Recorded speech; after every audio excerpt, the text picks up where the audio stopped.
A New Testament comes out of my experience talking to a wide range of people about the new discoveries of early Christian documents that basically no one knows about.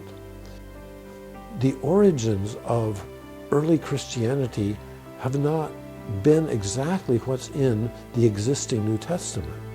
Rather, that there are a whole bunch of documents that have been discovered in the last 100 years. What's in a New Testament? First of all of the existing books of the New Testament as we have known it are in this book. But in addition, there are a number of new things that we have not had much of a chance to get to know before, like the Gospel of Mary Magdalene, the prayer of the Apostle Paul, the prayer of thanksgiving, the Odes of Solomon. There is in a New Testament a document called the Acts of Paul and Thecla, another letter in the name of Peter called the letter of Peter to Philip.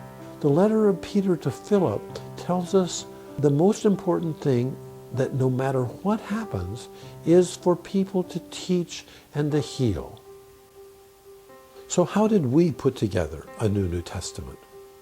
It was important for me that the decisions on what was going to be put in a New Testament was not made by me.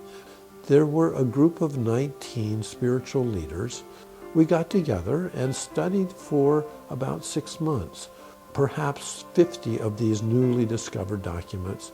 And then in a council, these 19 leaders from around the country voted which books were most insightful, which books had the most to offer for a New Testament.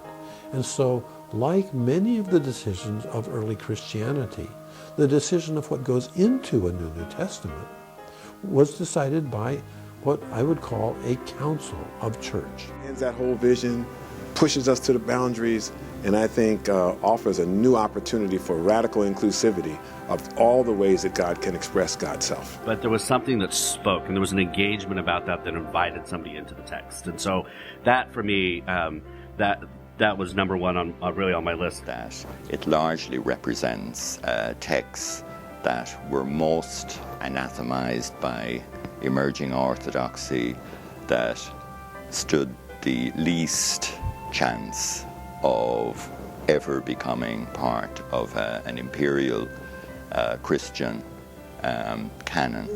One I've advocated for in this group, which is the Acts of Paul and Thecla, which is this wonderful story about a woman whose faith leads her into ministry in ways that push against her family, push against her culture. I truly, in my deepest or highest self, really want all of the religions to flourish and be their best selves. But the letter of Peter to Philip talks about teaching and healing being the point, not suffering.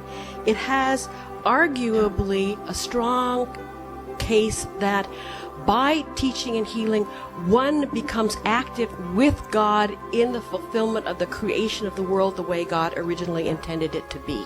It should change the contours, the shape, the understanding of the New Testament we've always known about. So it makes the New Testament become new again. Examining some of the texts that did not make it into the canon could be very meaningful to a church that's already saying, what are we about and how do we connect with the 21st century world?